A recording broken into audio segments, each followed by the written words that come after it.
Amigas y amigos de Canal Universitario, tengan ustedes muy buenos días. Soy el doctor Gustavo Mendoza Ríos, jefe del Departamento de Salud Materno-Infantil de la Facultad de Medicina, que tiene el placer de ingresar a vuestros hogares mediante su programa Cuidemos tu Salud. Este día es un día muy especial, porque hemos de tener el privilegio de contar con un invitado especial. Es el doctor Marcelino González. El doctor González es profesor titular e investigador de la Facultad de Medicina.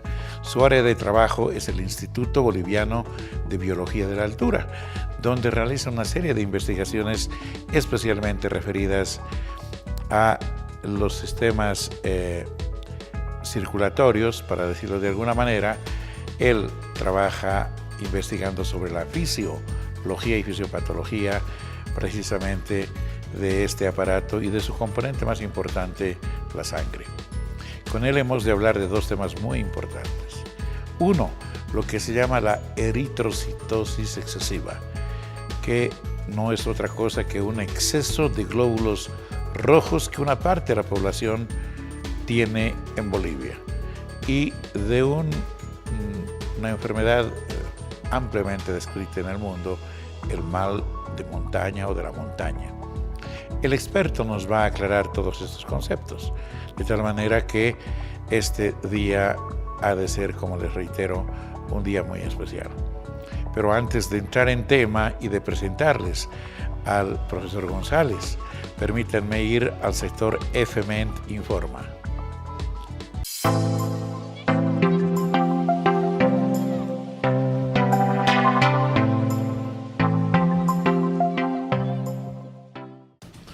Amigos, en esta nota ustedes podrán percibir cómo el Departamento de Salud Pública, a través de su cátedra de Salud Pública 1, ha desarrollado las cuartas jornadas de salud pública referidas fundamentalmente a la prevención de patología, promoviendo estilos de vida saludable. Por favor, vamos a la nota. Bueno, como también parte de las actividades de salud pública del departamento, la Cátedra de Salud Pública 1 ha desarrollado, como cada año, hace 4 años, las cuartas jornadas de Salud Pública 1 con un enfoque preventivo de enfermedades no transmisibles y promocional en estilos de vida saludables. Estas jornadas consisten en que nuestros estudiantes de primer año realizan material educativo. ¿De qué tipo? Videos educativos, cuñas radiales, afiches, y en esta ocasión, como vamos con la tecnología, han desarrollado también memes, pero que van desde la parte educativa, enseñando un mensaje para la parte de decir si tienen que comer bien, no tienen que fumar, pero ya un poco jocosos, ¿no? Estas jornadas se han realizado el pasado miércoles 14 de noviembre, en el cual se ha hecho la premiación de 12 trabajos presentados a los 3 mejores trabajos en cada modalidad. Han habido invitados especiales como jurados que son expertos en el área. Hemos tenido la presencia de docentes mismos de la facultad, pero que trabajan en lo que viene a ser radio, se dedican al dibujo, personas que también elaboran videos o captan imágenes para que vean, y se les da un instructivo para que ellos vean cuál es la modalidad de trabajo de nuestros estudiantes. Los videos duran aproximadamente entre 3 a 5 minutos, nuestras cuñas radiales de 1 a 3 minutos, los afiches son solamente una imagen en la cual ellos proyectan el mensaje que queremos transmitir, y el meme de la misma manera. Para estas jornadas lo que hacemos en la cátedra es prepararlos con un módulo de educación para la salud, justamente con ese enfoque, yendo bien a lo que viene a ser la promoción de estilos de vida saludables y prevención de enfermedades no transmisibles. En esta nota ustedes van a observar cómo los estudiantes que van a ingresar al internado rotatorio de la carrera de medicina requieren indefectiblemente de pasar cursos de sensibilización fundamentalmente y actualización sobre la patología prevalente del país. Ellos, durante su internado rotatorio, realizan lo que denominamos el servicio social rural obligatorio. Vamos a la nota, por favor. Pues estamos realizando en estas fechas el primer ciclo de cursos de reforzamiento para lo que viene a ser el internado rotatorio antes del curso de inducción. ¿Cuál es el objetivo de este curso? Preparar a nuestros internos para lo que viene a ser el examen que dan ante el CEDES, para lo que viene a ser la designación del área rural donde ellos van a ejercer su SSRO, que es el Servicio Social de Salud Rural Obligatorio. Se les ha dado toda esta temática con apoyo personal de los mismos que van a hacer el curso de inducción del CEDES, tanto los jefes de las unidades, así como coordinadores y jefes de unidades del Ministerio de Salud, que dan temáticas que competen, y esto es para ir reforzando los conocimientos que ellos han tenido que adquirir durante los 5 años en lo que viene a ser los programas en salud, lo que es el manejo de instrumentos y herramientas en lo que es el Sistema Nacional de Información en Salud y otros temas que compete como la actual política SAPSI. Fui invitado a ser partícipe de las jornadas de salud pública con el objetivo de poder transmitir todo el conocimiento, fortalecer los conceptos, las normativas actuales para todo el personal estudiantil que está próximo a encarar el internado rotatorio. Y estas jornadas son muy importantes, pues que se tienen mucho trabajo con ellos en cuanto al compartir las experiencias que se tienen, en cuanto a la actualización de las normativas, y de que ellos, una vez encarados en el trabajo del internado rotatorio, se sientan más seguros por la parte epidemiológica, por la parte del manejo de las estadísticas, que es mi área, y de que puedan ver cuál es la importancia del adecuado manejo de todos los instrumentos que se están realizando. Pero también nosotros queremos de que a partir de ellos sean ellos las personas que también puedan ser eco de todas estas capacitaciones al personal médico, porque de un tiempo a esta parte el personal médico no tiene la suficiente capacitación, la suficiente actualización que se están realizando por diversos motivos que no participan. Entonces nosotros esperamos que los futuros colegas también puedan ser quienes transmitan estos conocimientos y orientar a la hora de poder tomar las acciones correctas en el manejo de todo lo que se especifica del expediente clínico y de salud. Amigos, ahora permítanme ir, por favor, a un pequeño corte. En instantes vuelve la programación de TVU.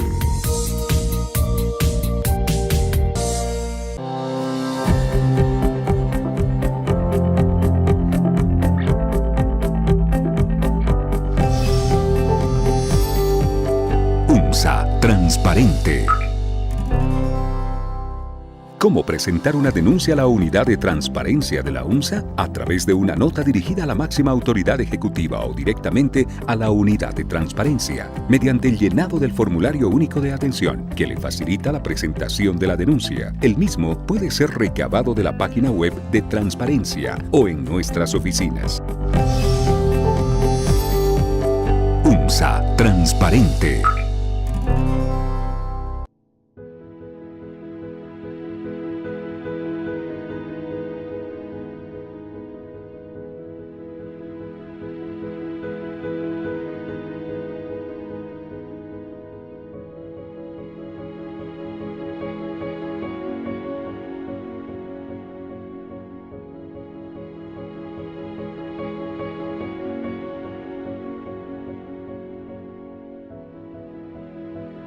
Ten cuidado cómo usas las redes sociales. Pueden dañar tu vida. Usa bien el Internet.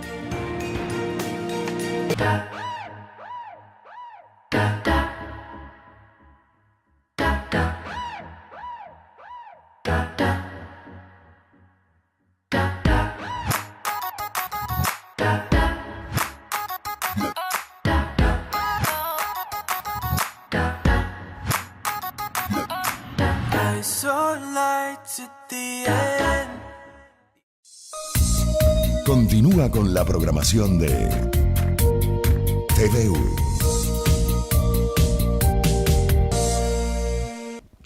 Amigos, como lo habíamos anunciado, está en el set con nosotros el profesor doctor Marcelino González, quien, como señalamos, es investigador del Instituto Boliviano de Biología de la Altura. Permítanme presentarle y saludarle a la vez. Doctor Marcelino, qué gusto saludarlo. Gracias por visitarnos y aceptar nuestra invitación.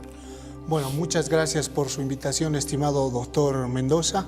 En primera instancia, saludar a toda la teleaudiencia, muy buenos días y muy encantado y con mucho gusto aceptar la invitación de mi profesor también, el doctor Mendoza, para pedirles a hablar sobre una patología prevalente en nuestro medio. Es más o menos, vamos a hablar de dos enfermedades que son prevalentes en nuestro medio, son bastante frecuentes porque está asociado al nivel donde vivimos, a 3.600 metros sobre el nivel del mar. Gracias, mi estimado doctor. Doctor Marcelino, para entrar en tema, ya de alguna manera usted delineó, el Instituto Boliviano de Biología de Altura es uno de nuestros institutos más prestigiosos del país y de la facultad. Tiene más de 60 años prácticamente de vida, y yo recuerdo que en sus inicios este esfuerzo fue canalizado a través del Gobierno Nacional, Ministerio de Salud, la universidad y la cooperación francesa, que tuvo mucho que ver, al menos inicialmente, en el tema de la investigación.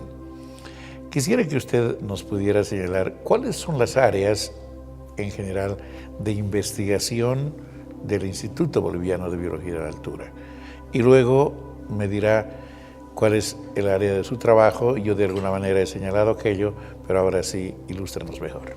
Muchas gracias, mi estimado doctor Mendoza. Bueno, el campo de investigación, bueno, el campo en el que abarca nuestro Instituto Boliviano de Biología de Altura, digo nuestro porque es parte de la Facultad de Medicina, ¿no?, de la UMSA, abarca tres campos de acción. Esos tres campos de acción son la investigación, porque hacemos proyectos de investigación, hacemos proyectos de investigación nacionales y en algunos casos con colaboración o con apoyo, en este caso, de universidades extranjeras de investigación. Y luego prestamos la segunda parte que hace nuestro instituto, es la docencia. Los docentes investigadores del Instituto Boliviano de Biología de Altura prestan servicios en las cátedras de la Facultad de Medicina y como también en posgrado, en la formación de la residencia médica. Y un tercer campo de acción del Instituto Boliviano de Biología de Altura es la prestación de servicios hacia la comunidad. La prestación de servicios hace referencia a que se hacen pruebas funcionales respiratorias, cardiológicas y test diagnósticos para enfermedades como el Chagas, la Leishmania, etc. Entonces, esos son los tres campos de acción del Instituto Boliviano de Biología de Altura, mi estimado doctor Mendoza. Usted, doctor, se dedica a una de las áreas más importantes probablemente en el instituto, que es precisamente investigar sobre la fisiología y fisiopatología de los humanos en la altura, ¿verdad? Exacto, mi estimado doctor. Doctor, en su área de trabajo, desde hace mucho tiempo, se han hecho contribuciones muy importantes, por supuesto, al quehacer médico nacional. Por ejemplo, el Instituto Boliviano de Biología de la Altura nos señaló o nos ilustró cuáles son los valores normales de hemoglobina, para decir de alguna manera, en la altura. Y se permitió catalogar lo que pasa a los 3.600 metros, 2.500 metros, en fin, hasta el nivel del mar. Esto fue muy bueno porque hasta antes de este momento casi siempre se utilizaban valores que venían del nivel del mar y eran totalmente equivocados. ¿Cuáles son los valores normales de hemoglobina, de lo que vamos a hablar ahora, en hombres y mujeres a 3.600 metros de altura?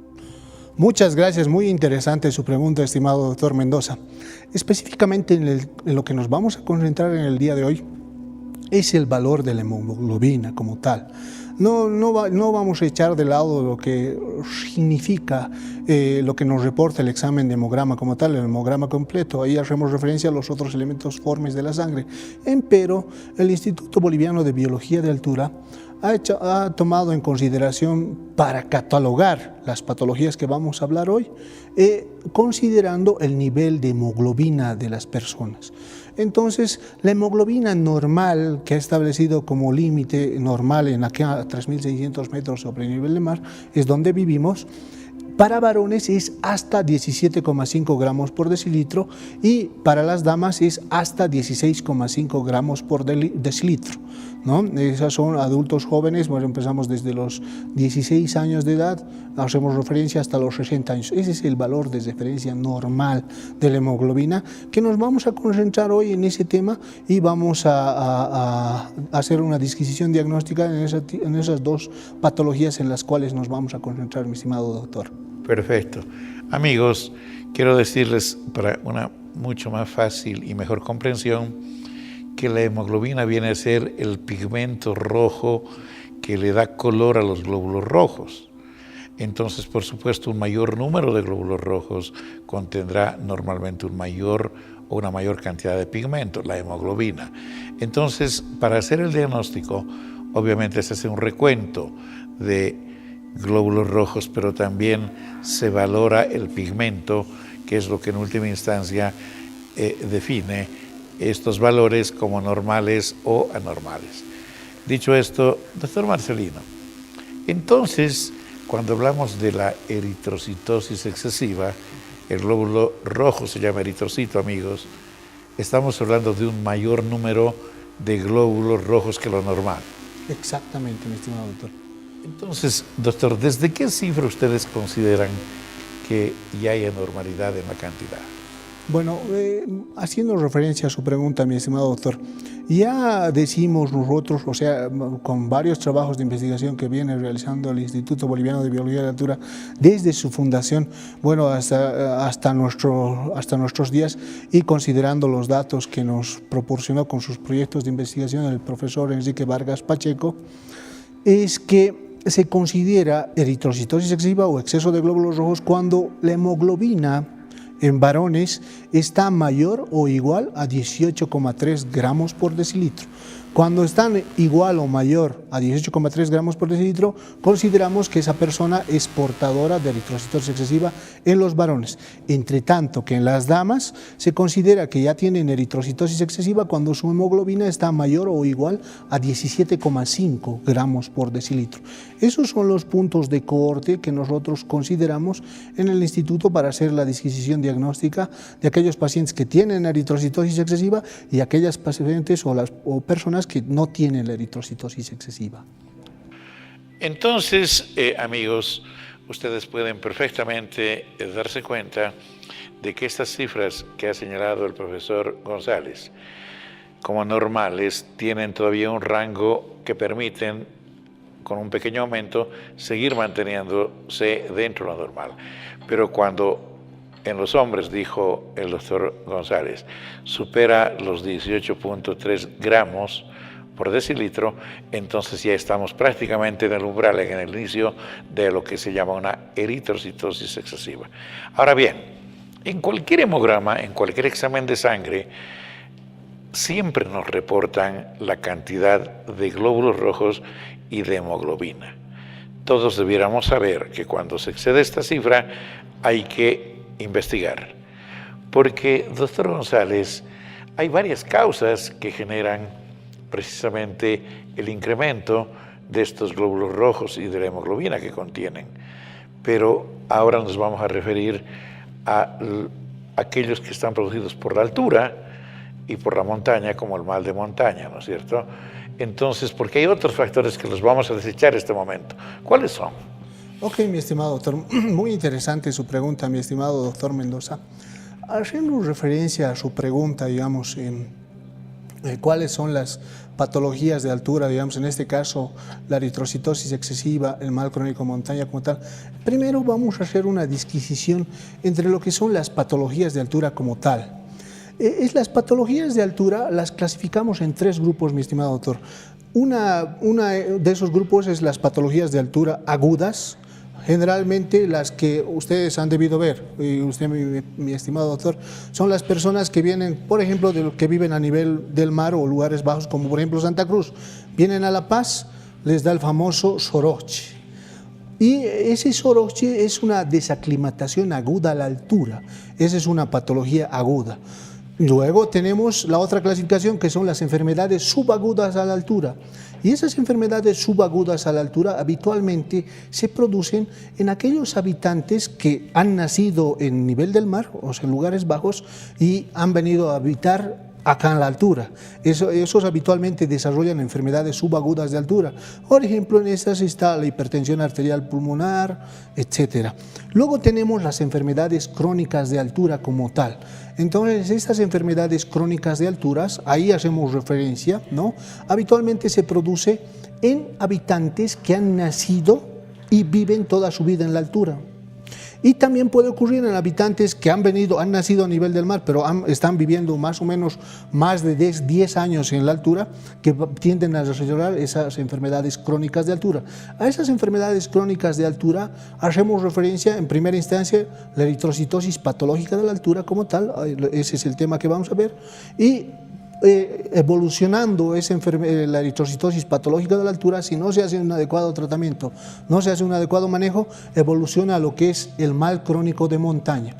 ¿Qué es el mal crónico de montaña? Es el exceso de glóbulos rojos en la sangre, como hacía referencia estimado doctor Mendoza, mi profesor Mendoza, exceso de glóbulos rojos en la sangre, lo que hace que la sangre se vuelva más espesa. Y esa sangre espesa dificulta la adecuada circulación por los vasos sanguíneos.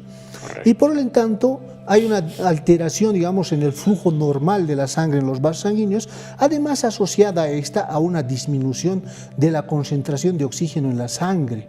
Y como hay una disminución de la concentración de oxígeno en la sangre, esos excesos de glóbulos rojos, y llamada la eritrocitosis patológica de altura, esto va haciendo que vaya alterando la función cardíaca.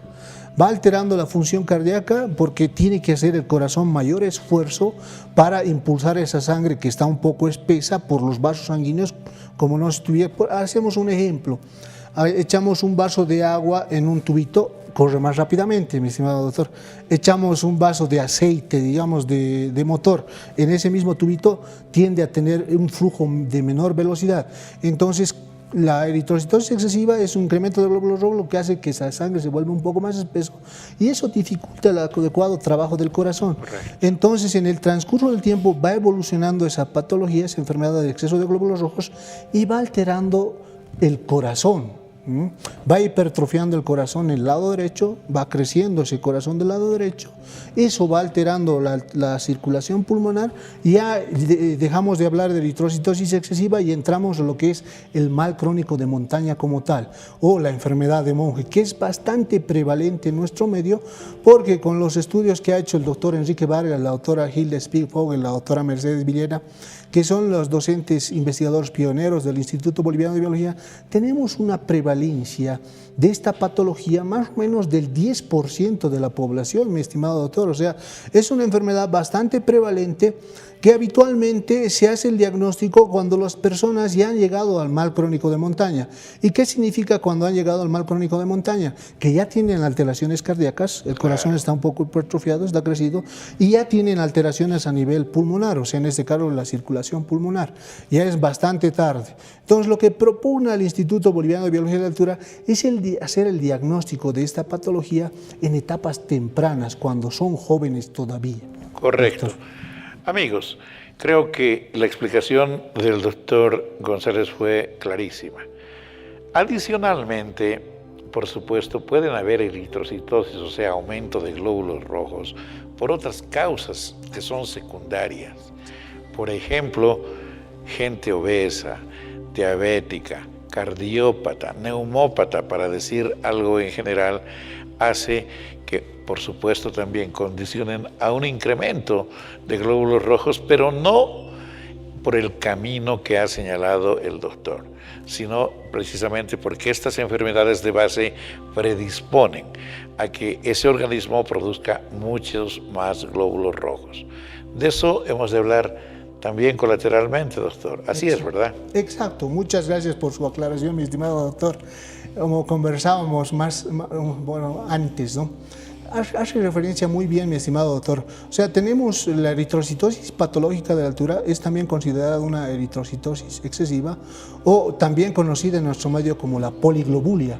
Porque ven a una persona, digamos, qué sé yo, que está un poco con los labios morados o un poco rubicunda y le dicen, ese tiene poliglobulia, ese es el estigma, es el nombre común que lo conocen en nuestro medio. Correcto. Entonces, este exceso de glóbulos rojos, nosotros, el Instituto Boliviano de Biología de la Altura, como hacía referencia el profesor Mendoza, tiene una clasificación de cómo hacer referencia a una eritrocitosis excesiva primaria o idiopática, hacer referencia que no se establece cuál es la causa específica de ese exceso de glóbulos rojos, y una causa secundaria que es el exceso de glóbulos rojos producidos por patologías que pueden afectar al corazón o patologías que pueden afectar al pulmón o alguna parte de nuestra economía. Entonces, el Instituto Boliviano de Biología de Altura ha sistematizado un patrón diagnóstico para hacer la disquisición exacta de que si este paciente tiene o no la eritrocitosis patológica de la altura, considerada una eritrocitosis excesiva primaria o idiopática, porque no conocemos la causa todavía aún. Entonces, esa sistematización para ese diagnóstico se la hace en el instituto mediante pruebas funcionales pulmonares, cardiológicas y asociadas a ventilación durante el sueño. Entonces hacemos pruebas funcionales cardiológicas. Doctor, vamos a hablar de eso enseguida. Muchas gracias. Amigos, permítanme ir a un corte, por favor. En instantes vuelve la programación de TVU.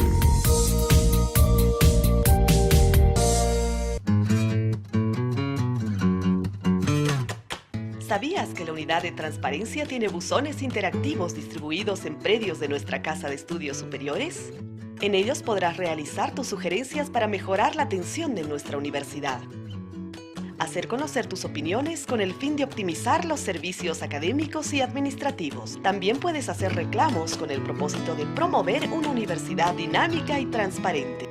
Solo tienes que llenar la boleta de sugerencias con tu observación o reclamo y nosotros haremos llegar tu solicitud a la instancia correspondiente. UMSA Transparente.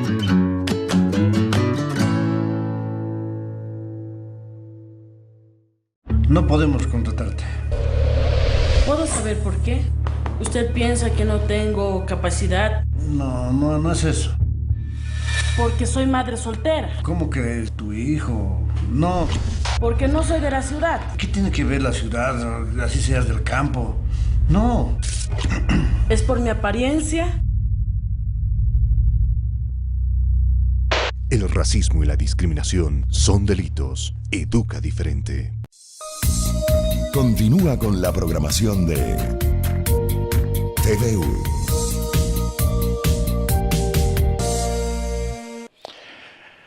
Amigos, estamos conversando con el doctor Marcelino González sobre la eritrocitosis excesiva y sobre el mal de la montaña, que ha referido perfectamente él hace unos pocos minutos.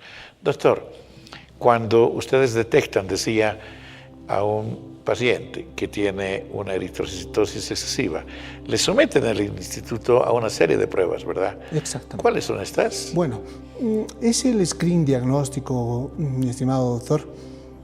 El primer paso para hacer el diagnóstico de la eritrocitosis excesiva es el hemograma como tal, el examen de sangre.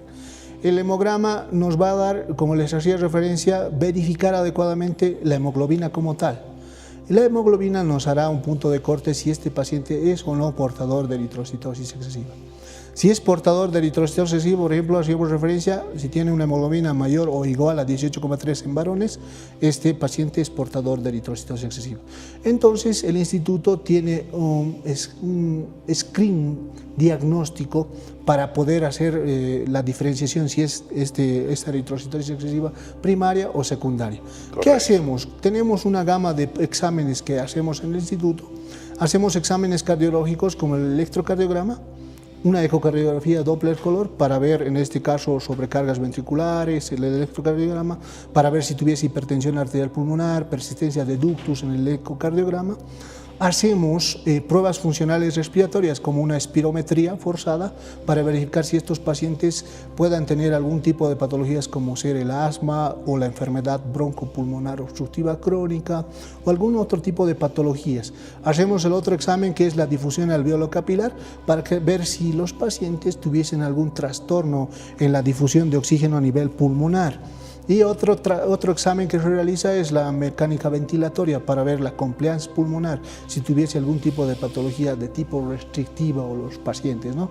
O sea, con esos exámenes complementarios nosotros exactamente podríamos determinar, y algunas pruebas laboratoriales como son las medidas de la eritropoyetina, ¿no?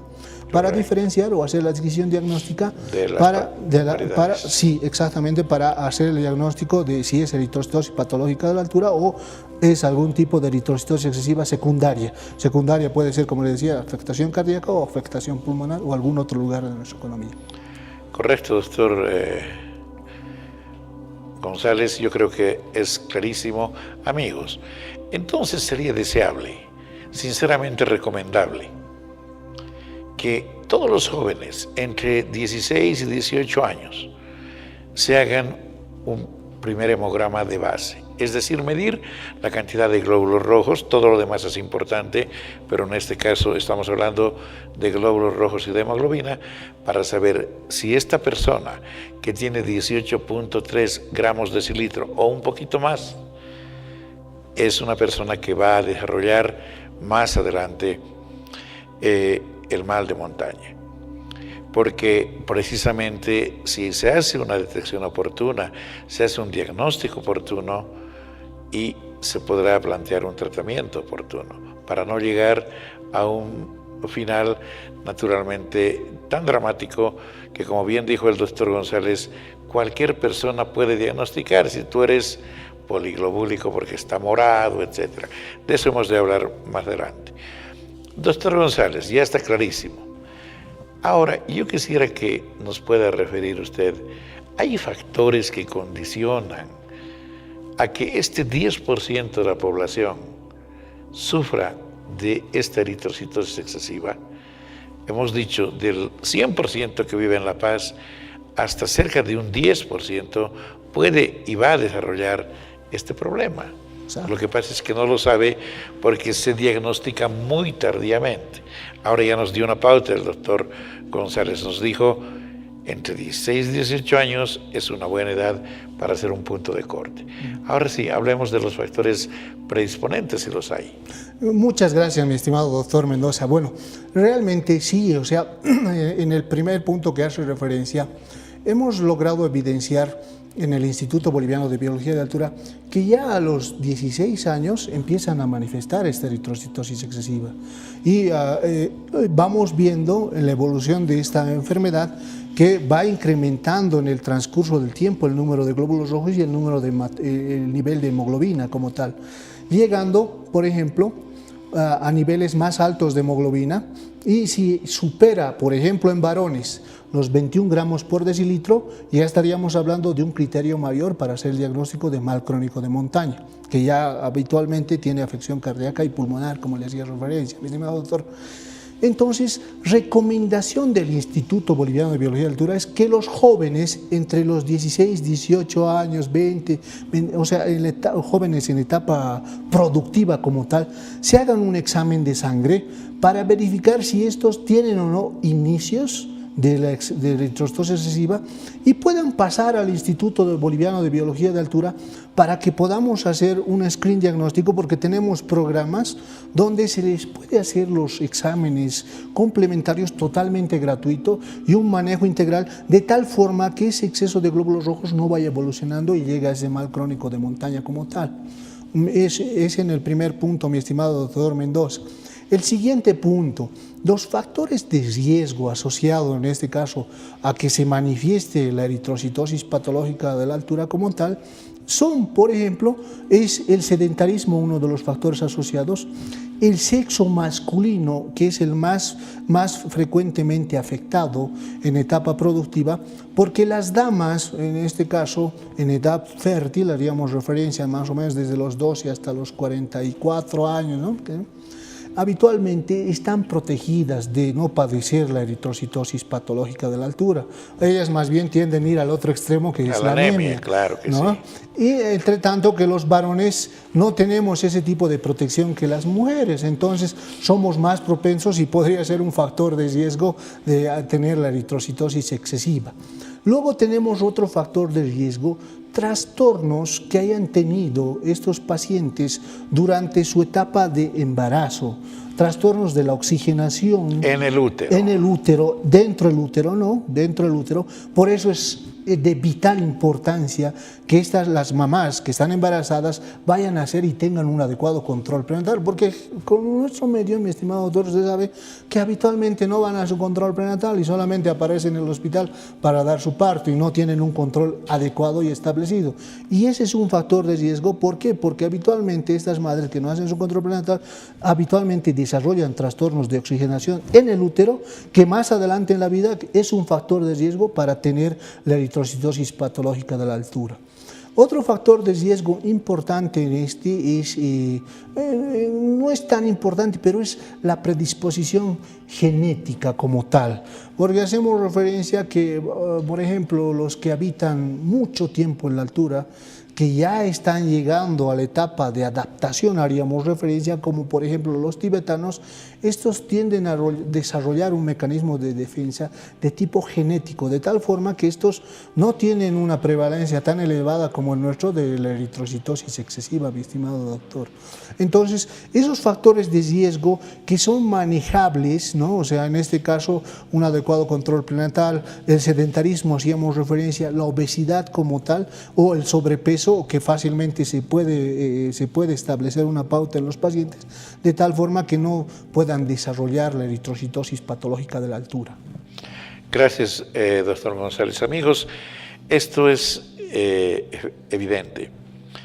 Hoy conocemos por estudios de largo tiempo de seguimiento a los pacientes que sufren de retardo de crecimiento en el útero, que nacen de preeclampsia, eclampsia u otras complicaciones que afecten la oxigenación en el feto, pueden predisponer a que más adelante puedan desarrollar este problema y otros problemas. Creemos que se puede controlar, disminuir por lo menos el riesgo si se hace un adecuado control de las noxas que pueden afectar, en este caso, el embarazo.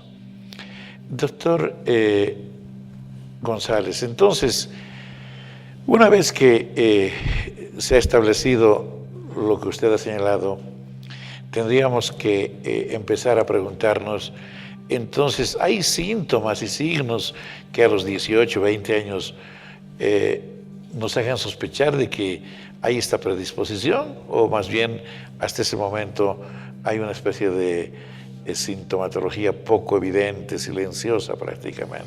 Muy buena su pregunta, doctor Mendoza. Haciendo referencia, como les decía, a la población, y conversábamos con el doctor Mendoza, ya la eritrocitosis excesiva empieza a manifestarse desde los 16 años, como les decía referencia. 16 años empieza a tener, digamos, ya un incremento de la hemoglobina como tal. Como hacían referencia, los jóvenes que están en su etapa productiva, están atletas haciendo ejercicio y demás, futbolistas y todo. O sea, pueden subir las gradas, bajar, absolutamente todo normal. No tiene ningún tipo de sintomatología que diga, que está mal, porque ustedes saben y muy bien sabemos que es nuestra idiosincrasia de nuestro medio. Solamente van al médico cuando están muy mal, ¿no? Entonces, estos jóvenes, el único signo que se puede observar, el signo que podemos observar, es que algunas veces tiene los labios de color morado. La punta de los dedos de acá, se están un poco azuladas. Es lo único que se ve, es el único signo que puede observarse en estos jóvenes que son portadores. Un síntoma que ellos van a manifestar, estos jóvenes que tienen eritrocitosis excesiva, un síntoma que habitualmente está presente es cuando se agachan mucho tiempo, se paran de golpe, se nubla la vista y ven medio borroso, que dura fracciones, podríamos decir 2 o 3 segundos y luego normaliza. Esos son los únicos síntomas que manifiestan estos jóvenes, mi estimado doctor, que es muy necesario que sepan reconocer la población, porque ese es un signo de mala oxigenación a nivel del cerebro, por ese exceso de glóbulos rojos como tal, mi estimado doctor. Claro que sí, amigos. El tener un exceso de glóbulos rojos en ningún caso supone una mejor ventilación, una mejor salud. Todo lo contrario. Y fíjense ustedes, como el organismo es joven, está pues resistente a exigirse cualquier tipo de esfuerzo. El corazón seguro que hace más esfuerzo, pero resiste porque es un corazón joven. Lo mismo los pulmones y el resto del organismo. Pero estos 2 o 3 signos que ha señalado el doctor González, tómenlos en cuenta, por favor. Particularmente el color morado de los labios, que eventualmente se puede presentar, y el color también cianótico morado de los extremos de los dedos, que es todo lo que se ve en los lo que se puede ver en los jóvenes. Ellos, si se diagnostican, reitero, pueden perfectamente hacer su tratamiento y prevenir el siguiente paso o la evolución, mejor dicho, del cuadro, que es precisamente el mal crónico de montaña, ¿no es cierto? O enfermedad de monje. Enfermedad de monje. Claro, sí lo aprendimos hace muchos años en la facultad.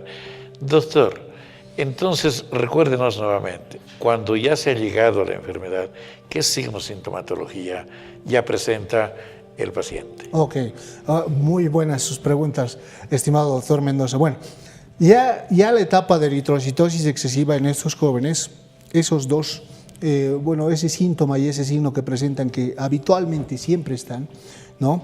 Si esto sigue evolucionando desfavorablemente, no se ha hecho un diagnóstico adecuado, no se ha hecho un tratamiento adecuado a los jóvenes, esto va evolucionando inexorablemente, incrementando más el número de glóbulos rojos y incrementando más el nivel de hemoglobina.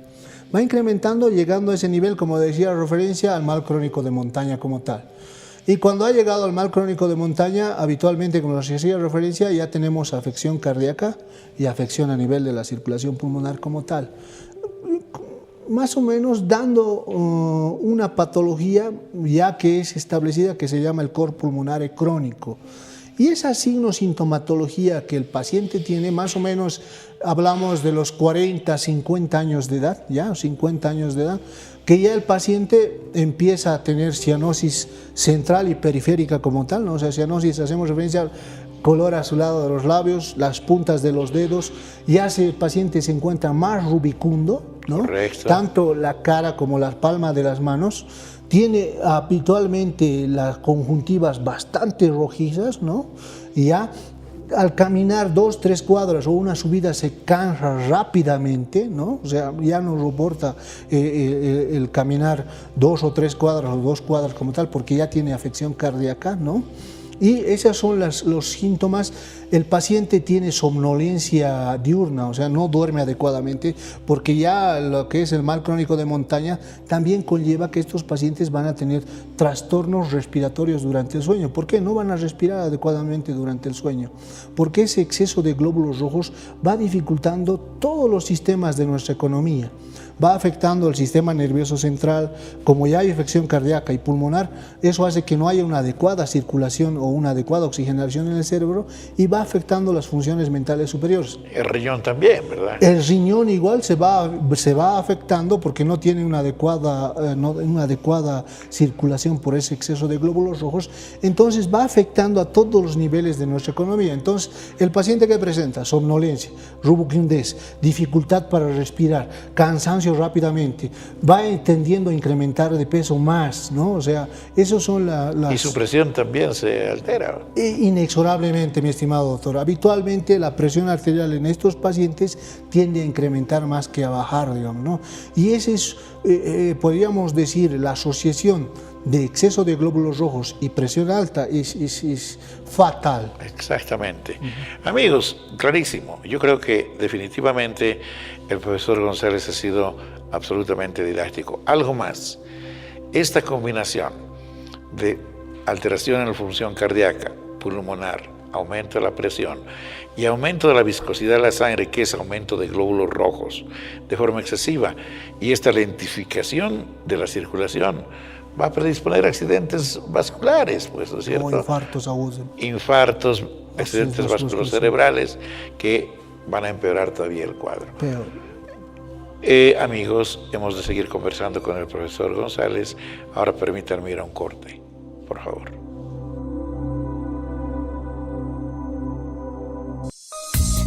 En instantes vuelve la programación de TVU. El acceso a la información es un derecho.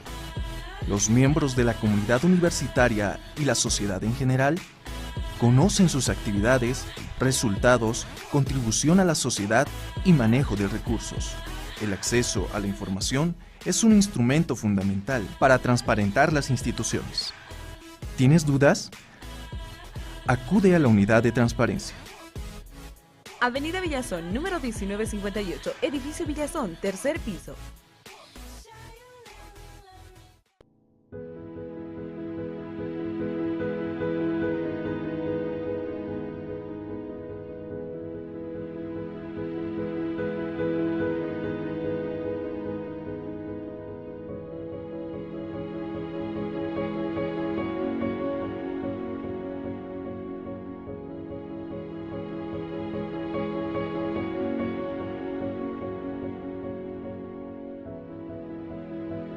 Ten cuidado cómo usas las redes sociales. Pueden dañar tu vida. Usa bien el Internet. Continúa con la programación de TVU.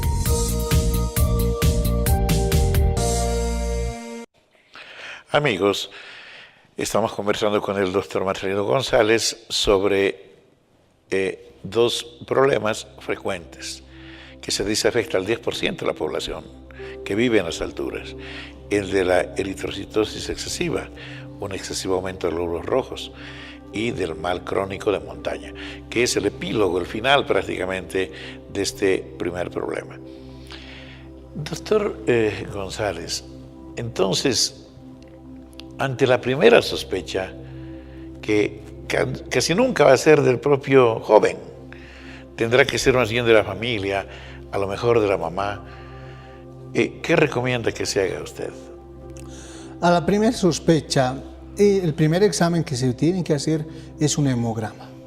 Y recomendación, y bueno, gracias por su aseveración, mi estimado doctor Mendoza, mi profesor, es que puedan venir al Instituto Boliviano de Biología de Altura. Nosotros prestos, jóvenes entre 18 hasta los 30 años, habitualmente tenemos un programa en el cual se les puede hacer el diagnóstico y el tratamiento totalmente gratuito a estos jóvenes, de tal forma que no logren evolucionar lo que es el mal crónico de montaña.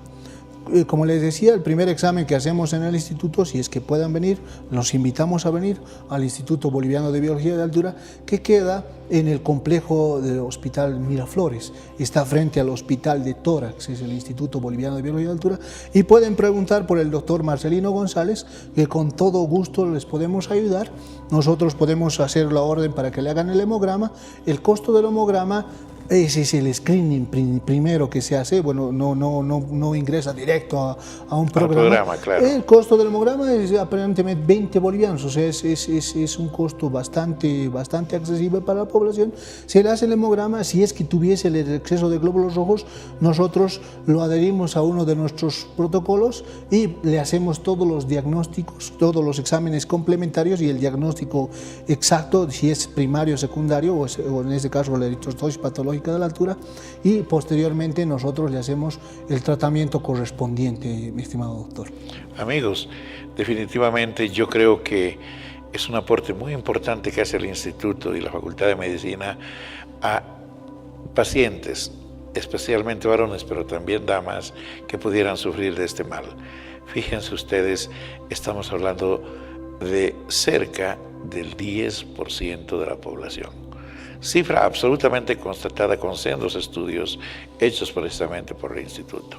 Porque si se ha instalado el mal crónico de altura, también seguramente, y nos dirá el doctor González, el Instituto podrá atenderlos, pero claro, cuando hay alteraciones orgánicas, habitualmente estas son irreversibles y las medidas que se pueden plantear no siempre son las que van a resolver el problema, ¿verdad? Sí, mi estimado doctor, o sea, la recomendación general es a los jóvenes, bueno, y a todas las familias de la población paceña como tal, porque estamos ubicados en La Paz, ¿no?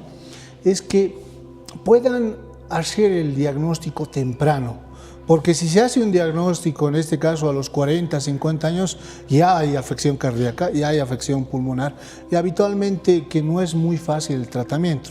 Entre tanto que si se hace el screen, o sea, se hace el diagnóstico tempranamente, hablamos 16, 18, 20, hasta los 30 años, ¿no? Más o menos, que son adultos jóvenes, es fácilmente de hacer el tratamiento. ¿Por qué? Porque el sistema de estos organismos jóvenes es fácilmente modificable, su sistema fisiológico, e incluso ese fisiopatológico que les predispone más a lo que es la eritrocitosis excesiva, estimado doctor.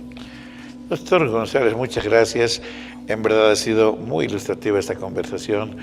Le convocamos y lo comprometemos para que en una siguiente oportunidad podamos hablar de otro tema similar. Pero creo que nos iríamos de forma apresurada si no nos detuviéramos 20 segunditos en recordar que fue un médico, el doctor Guillermo Jáuregui Huachaya, que precisamente estando en su condición de ministro inauguró el Instituto Boliviano de Biología de la Altura. Y un profesor, el doctor Paz Zamora, que fue muchos años director, igual que fue el doctor Enrique Vargas, la doctora Villena Mercedes y más recientemente un compañero nuestro también, el doctor Carlos Salinas. Si nos estamos olvidando de alguno, pues nos excusamos ahora, pero creo que es justo reconocer en su dimensión el aporte, no solamente de los directores que he citado, sino de todo el personal que intensamente va trabajando en el instituto. Doctor Marcelino, muchas gracias. Muchas Hasta gracias. una próxima oportunidad, amigos. Permítanme ir ahora al sector Una Perlita de Salud.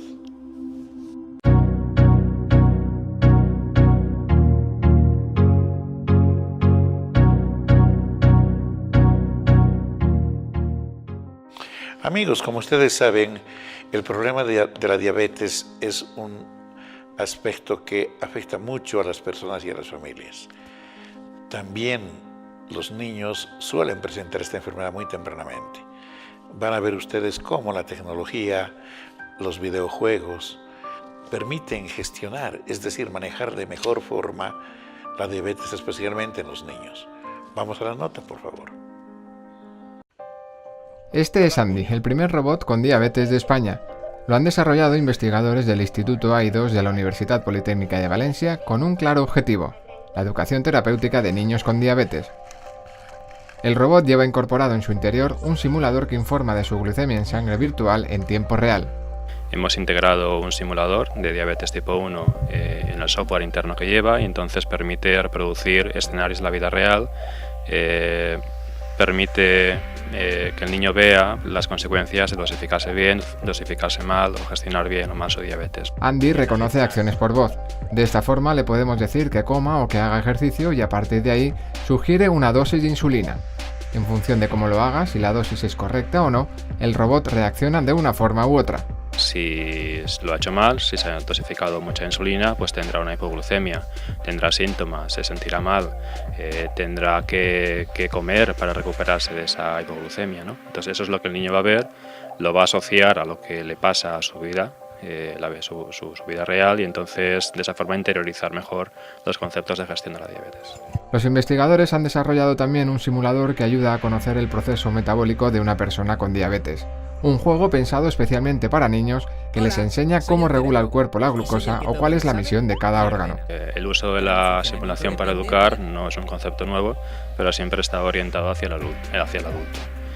El niño no entiende una gráfica, entonces lo que hemos hecho ha sido traducir esa gráfica en unos dibujos animados, donde por una parte el niño puede aprender conceptos básicos de fisiología, o sea, por qué el cerebro necesita glucosa, qué hace el hígado, qué hace el músculo, qué hace el páncreas, y por otra parte puede aprender a dosificarse bien la insulina. En este caso lo va a ver con acciones de esos personajes en unos dibujos animados. Además de Andy y el simulador, los investigadores del AI2 de la UPV siguen trabajando en otros proyectos en los que la tecnología seguirá siendo el principal aliado de los más pequeños para gestionar su diabetes.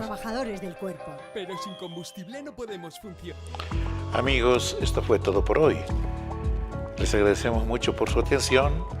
Deseamos sinceramente que aprovechen debidamente el fin de semana, aprovechen de la presencia de sus familiares, gocen de la familia y ojalá este espíritu navideño que ya el canal muestra a su audiencia sirva también para que le pongamos ciertas actitudes y hagamos que esta vida vivamos mejor. Tengan ustedes muy buenos días.